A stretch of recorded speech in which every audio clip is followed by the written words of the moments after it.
So we're going to have a look at writing this paragraph. So I have written part of the opening introduction to us at the moment. I'm then going to model another sentence to you, and then we're going to have a go at doing some of it together. Okay.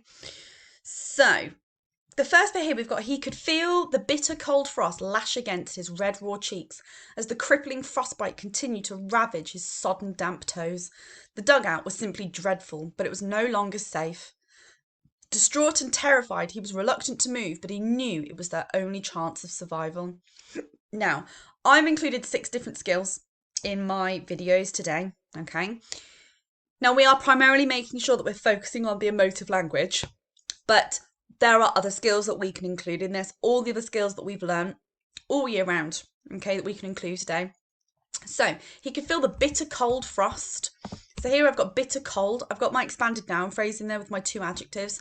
I've also got red against. Okay, now against is a preposition. It's telling you where it is. So the wind or the frost is against his cheek. And then we've got red raw. Okay, so red raw is our expanded noun phrase, but it's also using alliteration in there, so I've been quite sneaky. Cheeks as the crippling frostbite. So we've got as, which is our conjunction, crippling. Now, crippling's our emotive language because it's not just, oh, it's just bad frostbite or cold frostbite. It's crippling. You know, we're exaggerating this situation right here. So we've got crippling frostbite that continues to ravage. Again, that's another use of emotive language. It's not just, you know, it coming into his body, and it's not just taking over, it's ravaging. It's almost ripping his body to shreds. And then we've got his sodden, damp toes. We've again got another expanded noun phrase in there.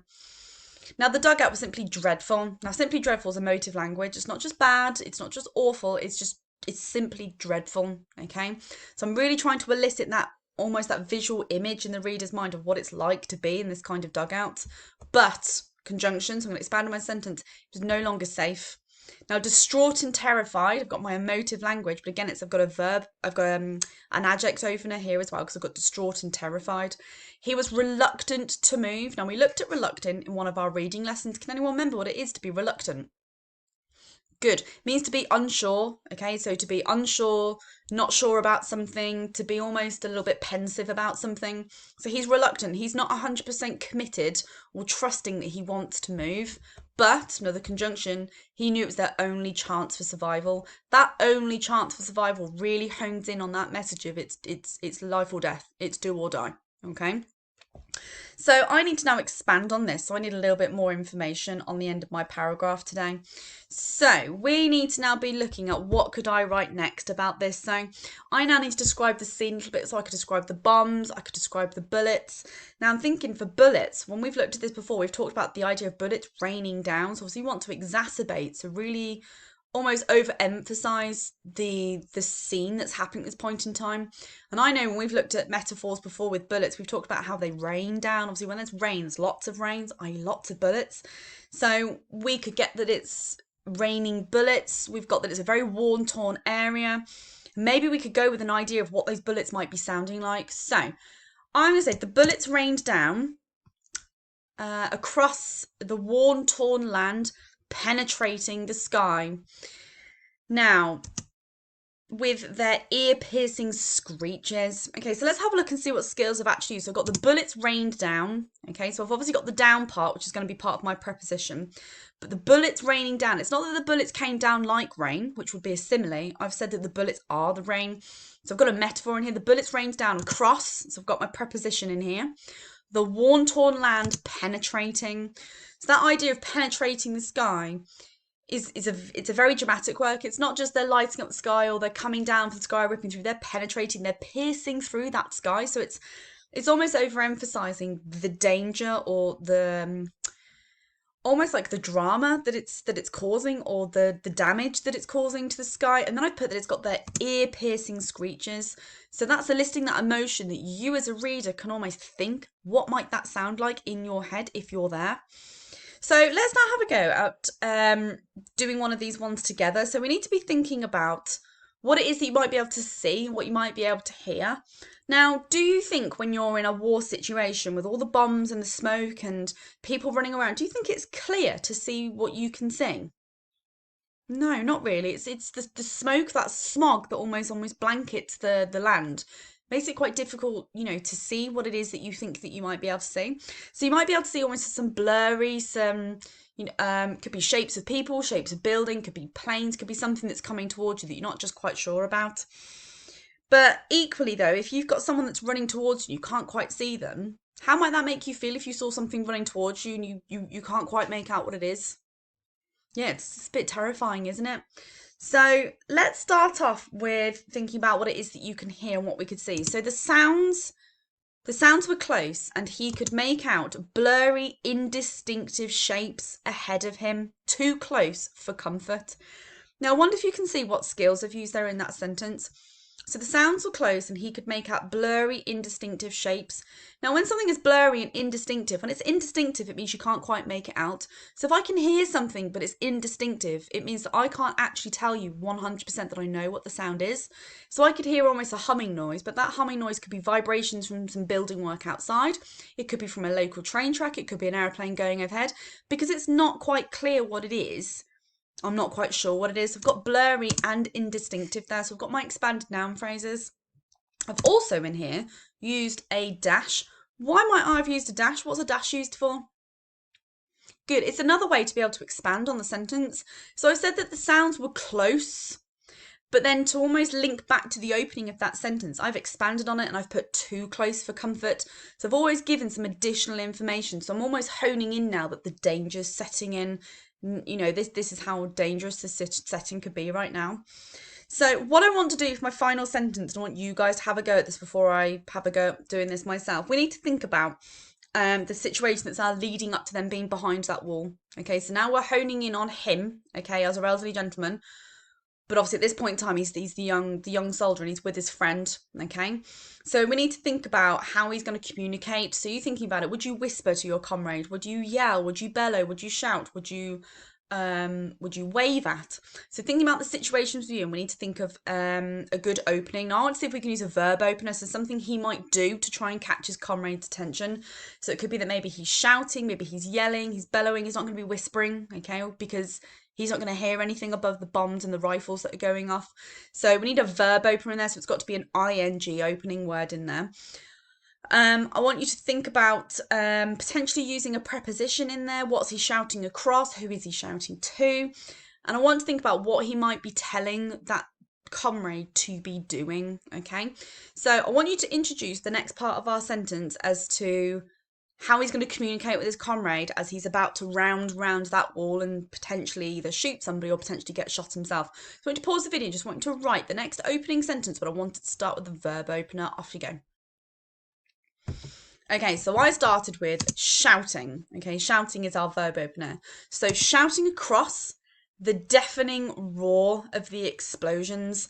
So here I've got my verb opener. So I've got my ing word, I've got shouting, I've got a preposition in there because he's shouting across. But you think, well, what's he shouting across? Why is he needing to shout? Well, you've got the deafening roars of the explosions, haven't you? Now that deafening roar is not only emotive language, it's also a metaphor because explosions can't roar. But equally, although the explosions can't roar, might even be considered as personification. Okay, or anthropomorphism because animals roar. It's like a lion's roar, isn't it? But rather than saying that it roared like a lion, we said that it was a deafening roar. Okay, so we've got shouting across the deafening roar of the explosion. So here we've got our subordinate clause that we've started with. So we need to now have the next part of our clause. So I need to make sure I've got my comma in there because this is my opening clause. It's my fronted adverbial, but it's my verb adverbial. He told his comrade to take cover as he watched him round the wall with his rifle ready.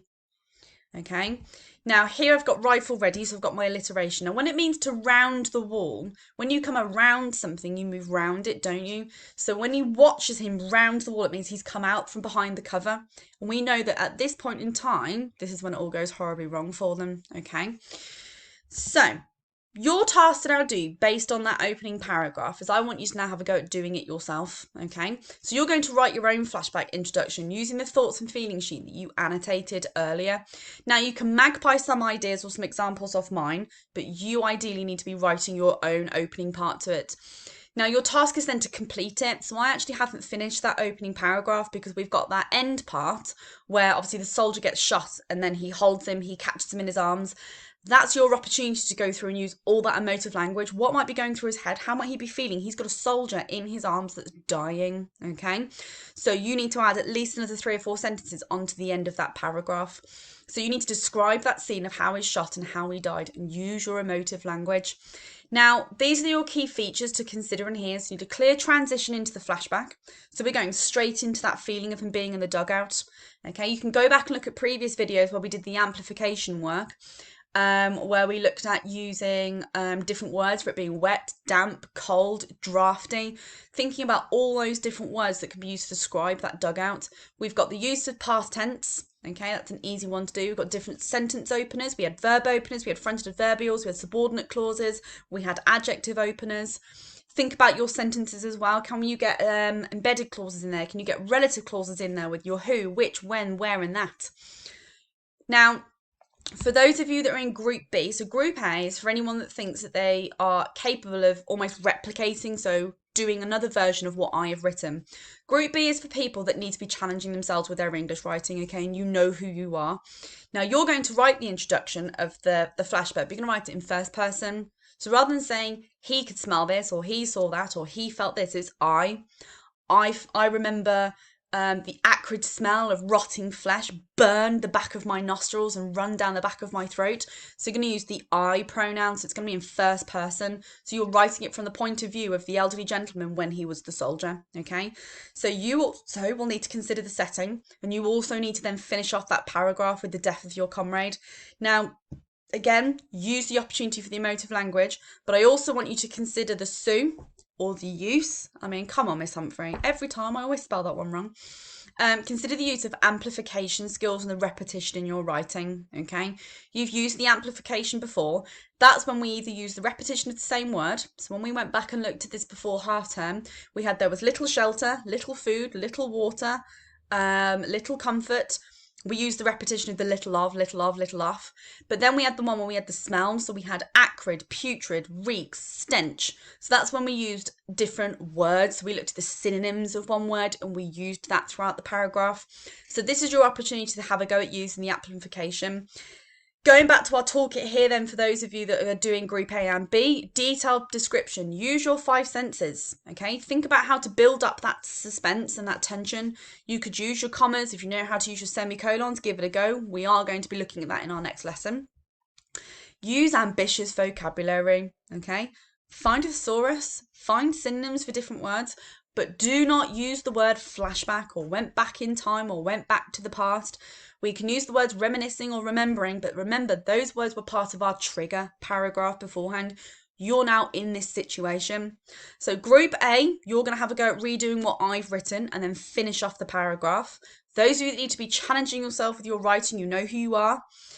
You need to have a go at rewriting what I've done, but using first person, but also finishing off the paragraph. Okay, so I'm going to skip the plenary at the end, but what we'll do is we'll do that as part of our introduction for our next lesson. Okay, so well done if you've had a go at doing that.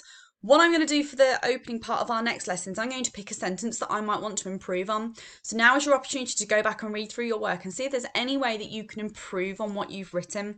And then we will come back and look at this at the beginning of tomorrow's lesson. All right, well done, Year 5.